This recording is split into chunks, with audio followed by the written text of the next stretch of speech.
We have Ivy Kashero. She's a business development manager in cybersecurity for a company called Meta in Dubai. She's going to be talking to us about right organizational assessment pays off full knowledge penetration testing. A very interesting topic. We're looking forward to hearing her views about it. A little bit about Ivy. 1 minute. She's having a couple of issues.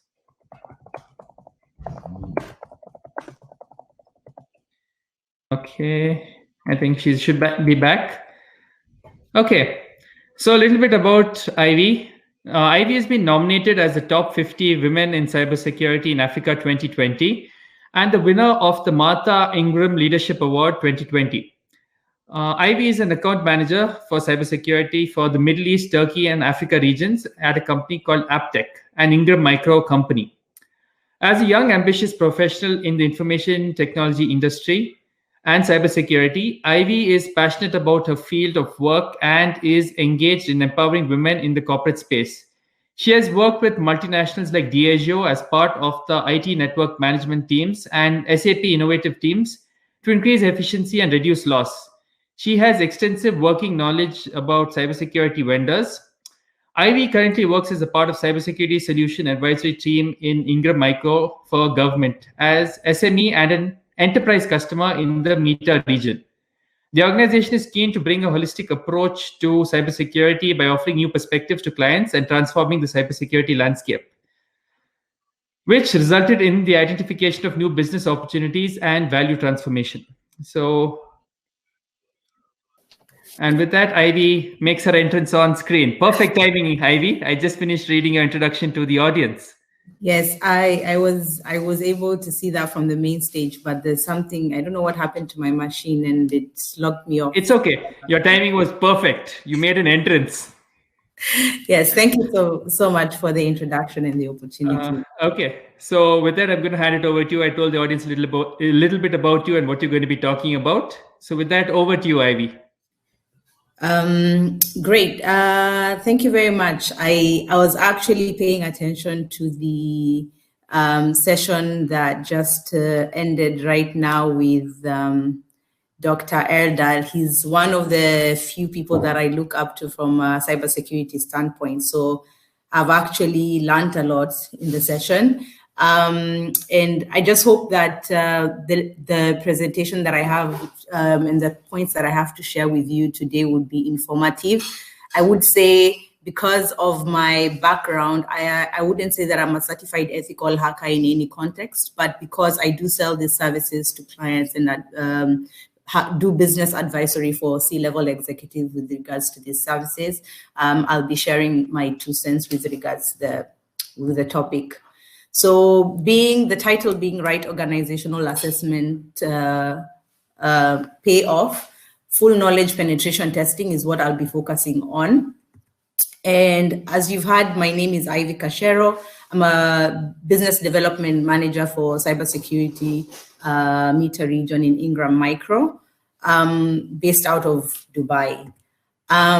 Today's agenda, I'll just try and run through the introduction of what I'd want to speak on. I'll take the approach of focusing on the cornerstone of efficient organizational assessments and then take you through the process of understanding Whitebox penetration testing, but also discussing a few more other things from a Blackbox penetration testing and Graybox penetration testing, and then also give my 2 cents as a conclusion for the same discussion. And then maybe we can ask questions at the end. I'll start by saying this, considering we're in a pandemic, this quote for me is what I've been thinking about to make myself, do something about the situation, both from a corporate and from a business sense, as well as from an individual sense.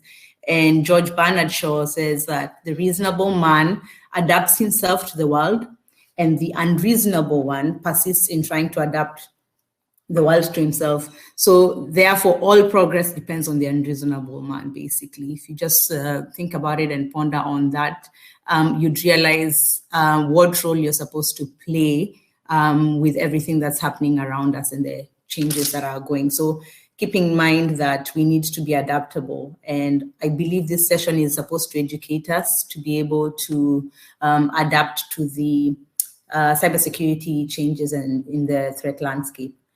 So it's been identified. I came across this statement in one of the articles that I was reading, and they talked about it's been identified that data breaches and successful social engineering attacks happen because either a person wasn't following a process or the technology was not working as it was supposed to support the operations. And I'd want to take my session through by analyzing the content focusing on people, process, and technology in the beginning.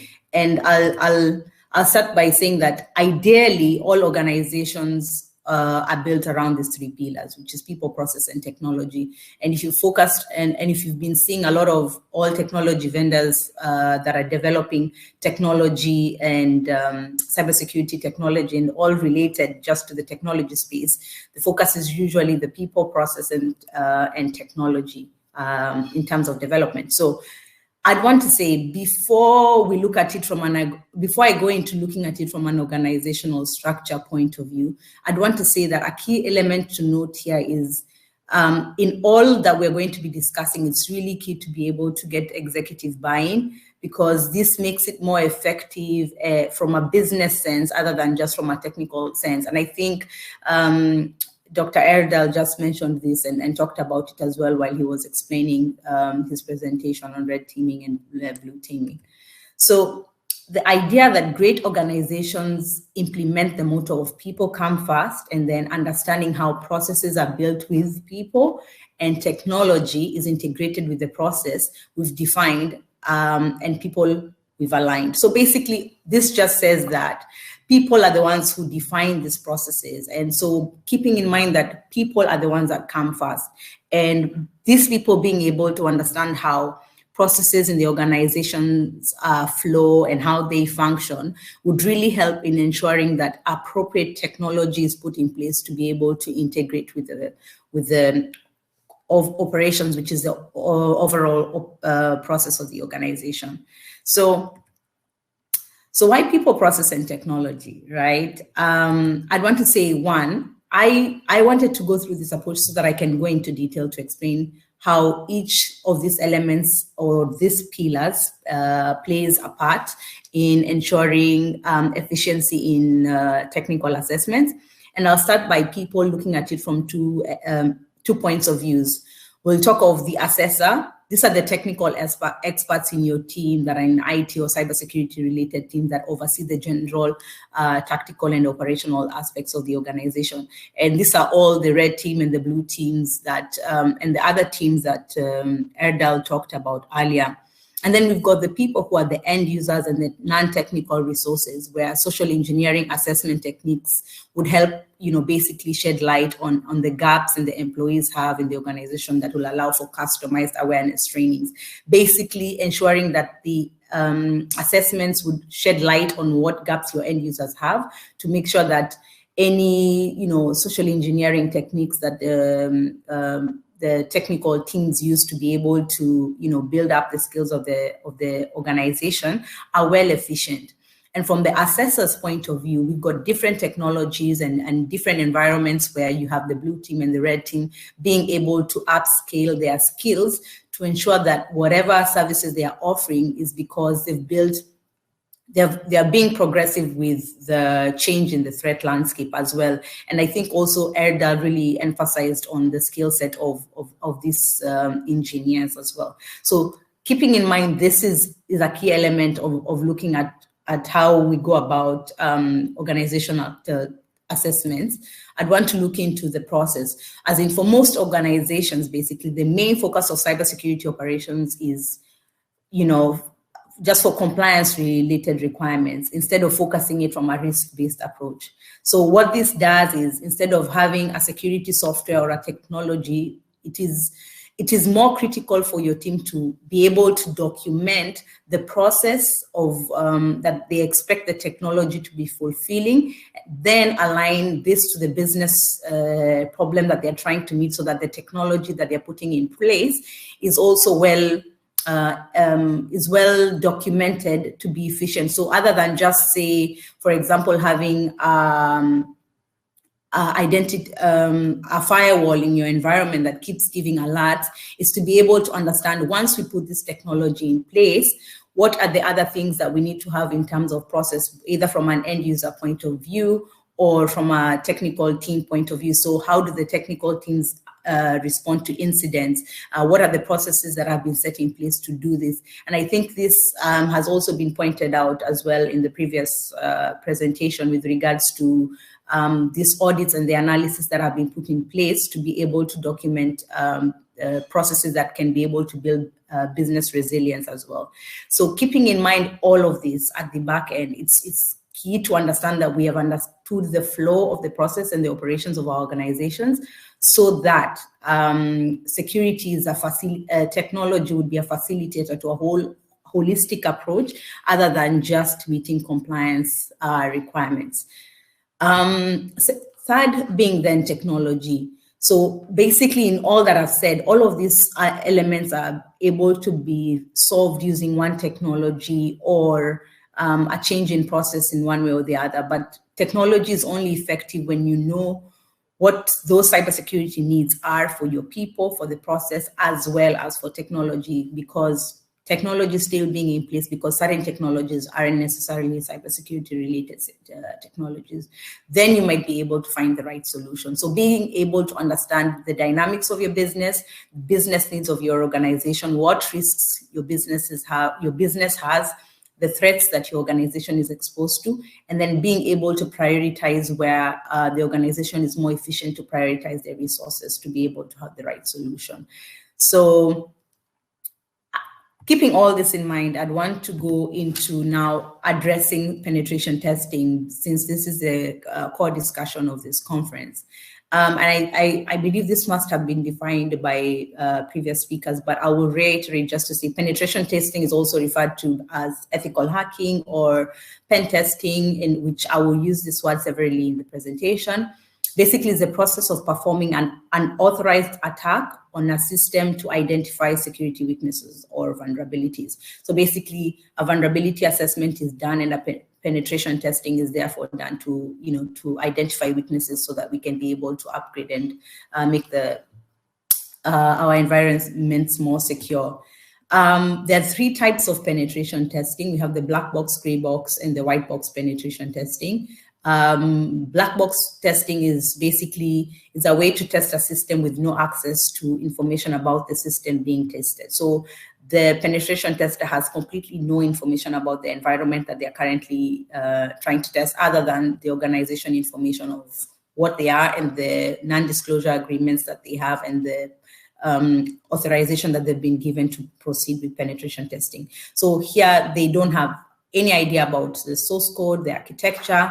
So since this is the approach, most attackers will take a black box testing, which is basically it replicates what a hacker would do, an outsider who you would assume potentially has no information about the system. And this basically is a more of a real life practical approach to be able to see the vulnerabilities that a hacker would be able to access within your environment.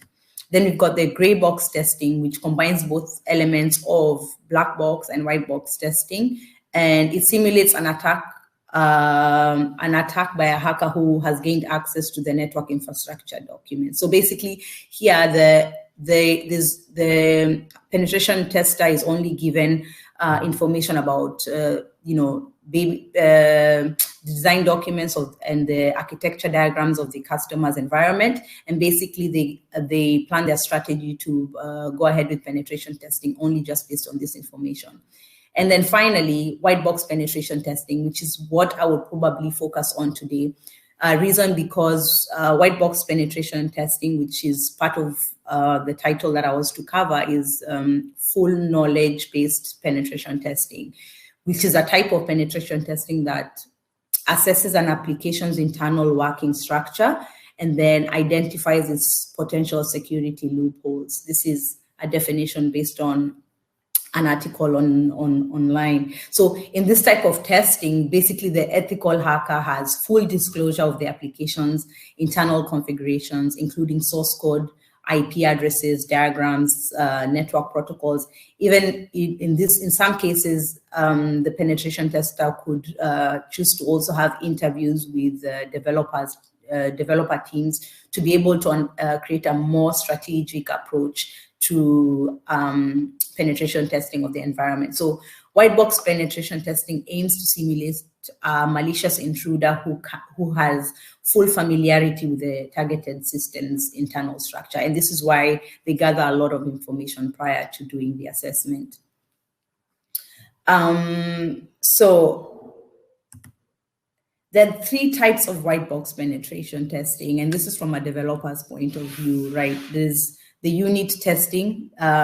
Here, the individual units or components of the application source code are tested. And then we've got the integration testing, where the type of open box testing involves combining individual units, basically, or components of the application source code and testing them as a group. The purpose of it is to expose errors in the interactions of the different interfaces with one another, and then that also take place after unit testing. So basically, it's the second phase after having a unit testing.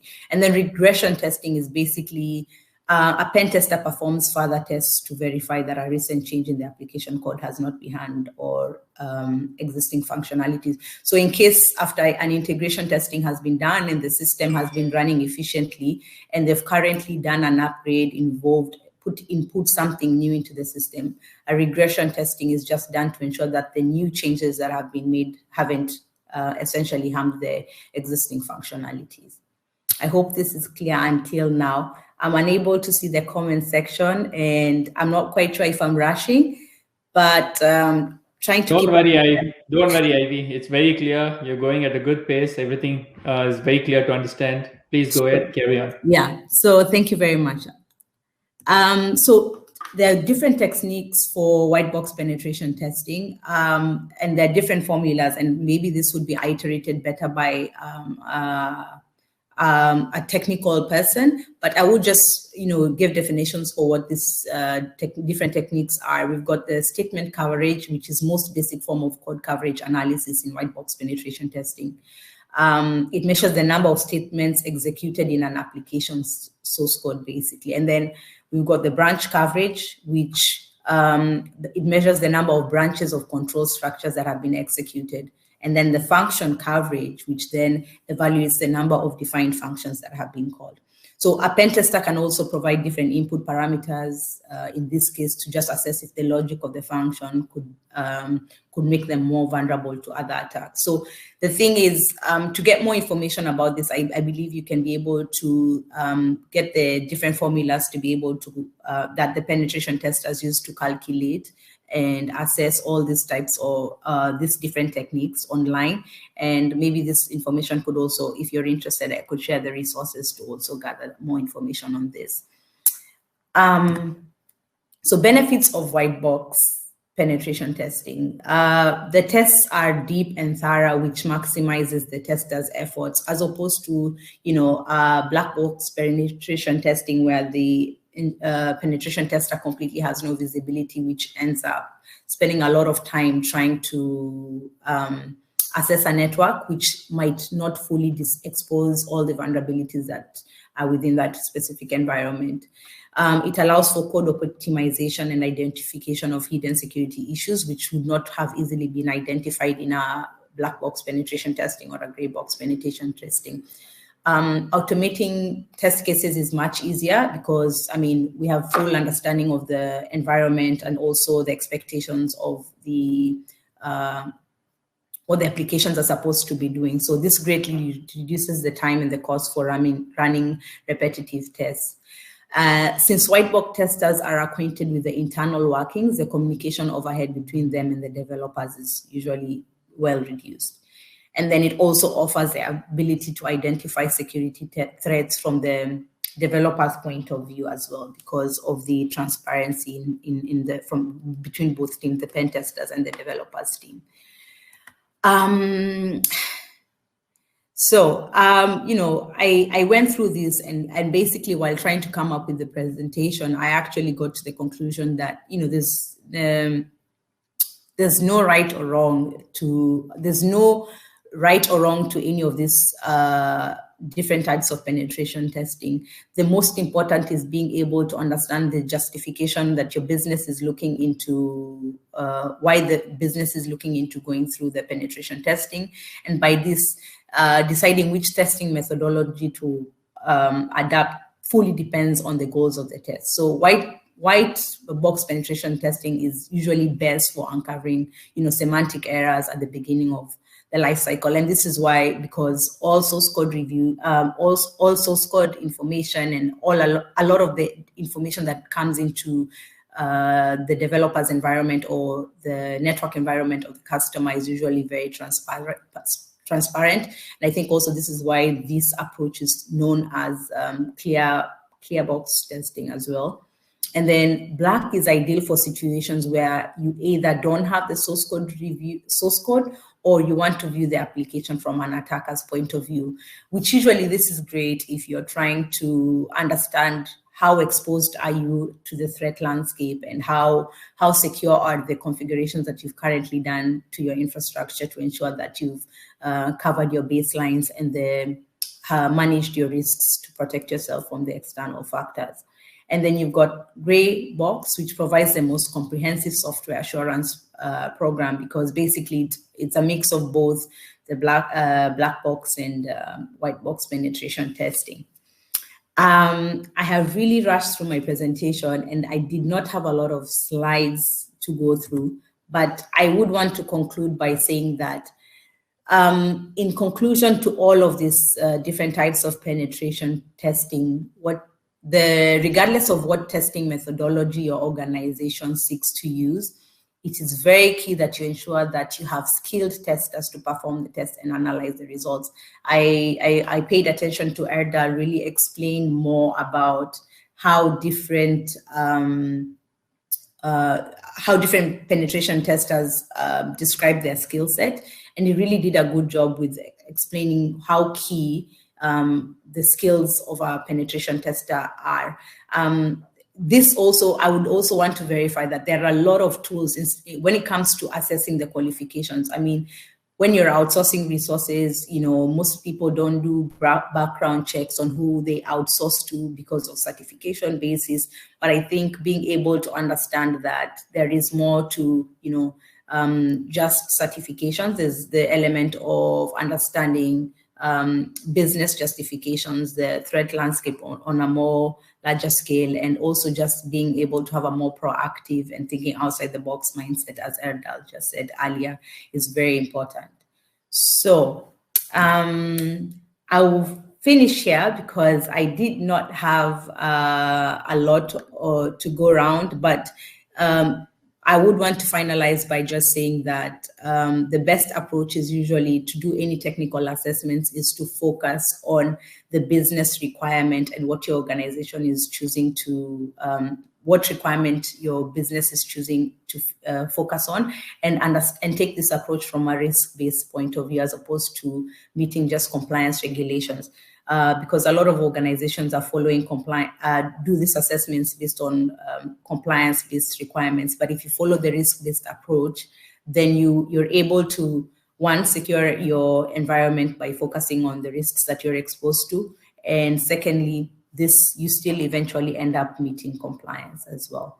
So in case, I would probably open the floor for any questions around this topic that I would be able to answer, and I'll do my due diligence to cover anything that is within this context. Okay. I don't understand why you said it's a couple of slides. I think that was very in-depth and you covered the topic very, very well, Ivy. Yeah. We do have a couple of questions though. The first one was, how do you define a skilled tester? So to be honest, because I wouldn't, coming from a business development point of view, for my organization, what we do is we train our resources, and we're able to put our resources in environments where it's in a more live practical environment to be able to prep their competencies.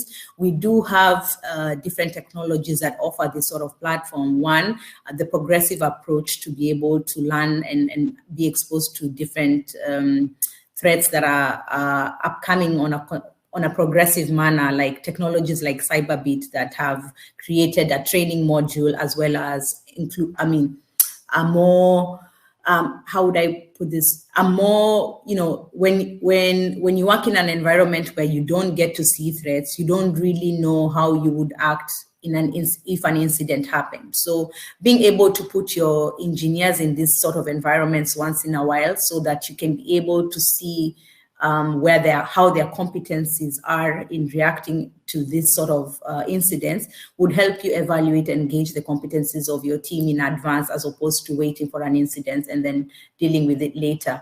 From a recruiting point of view, I wouldn't know, how would you gauge a skilled resource? But I bet over time, there are always junior engineers, engineers, because all of these people start from somewhere.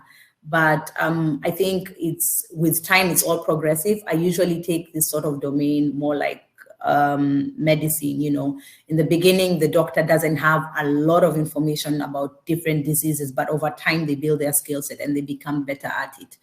But just as Erdal had said earlier, it's just a proactive mindset, as well as thinking outside the box mindset, which is key.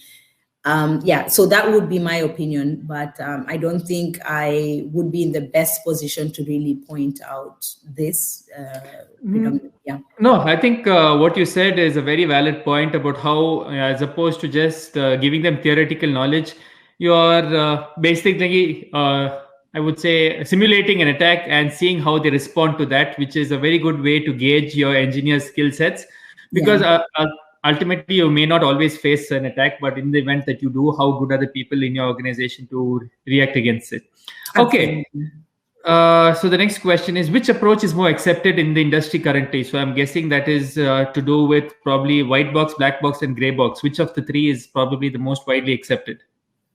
To be honest, a lot of most of the compliance-based assessments that actually require penetration testing to be done, most requests come from a black box with Blackbox penetration testing approach. But in all, I've realized in most of the engagements that we've had with the client, it's usually a balance of both.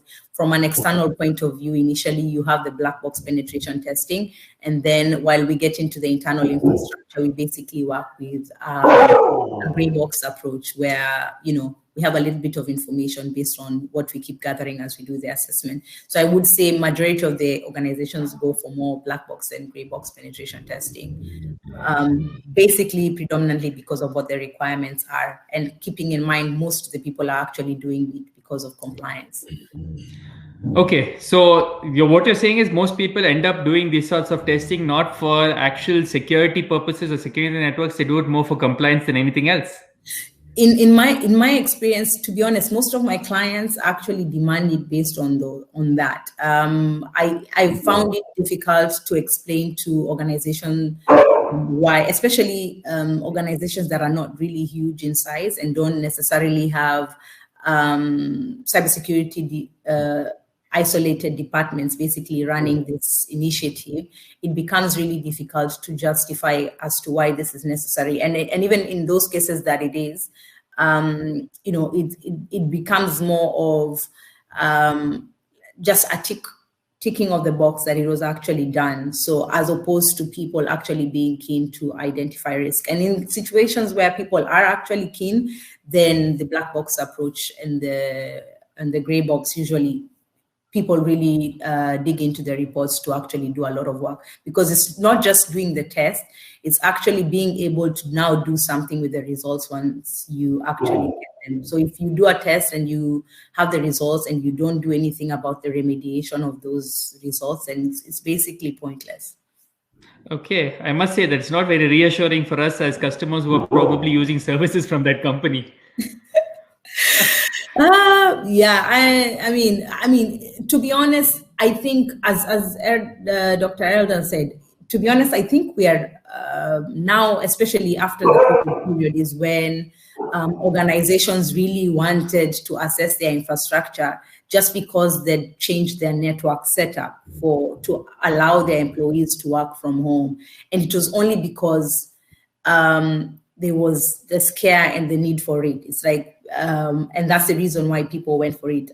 But I think progressively over time, organizations are actually switching. I do have clients who are really keen on the security aspect of it. And so they actually expect us to handhold them throughout the whole process. So other than just us doing penetration testing approach, is we take them through the remediation, and then after the remediation, we work with them in terms of strategizing for necessary technology and other aspects to be able to fill in the gaps. So let's just say, because either way, even if they're doing it for compliance reasons, we still do our due diligence to ensure that we do a good job. So yeah. Okay, thank you for that answer. I think we have one more question. What are the steps to be followed to become a pen tester? I know that's a bit of an open-ended question, but yeah. First of all, whoever is asking that question would need to get first, make sure that they retweet this event, to make sure that they get Erdal's book of the beginner's guide. Okay.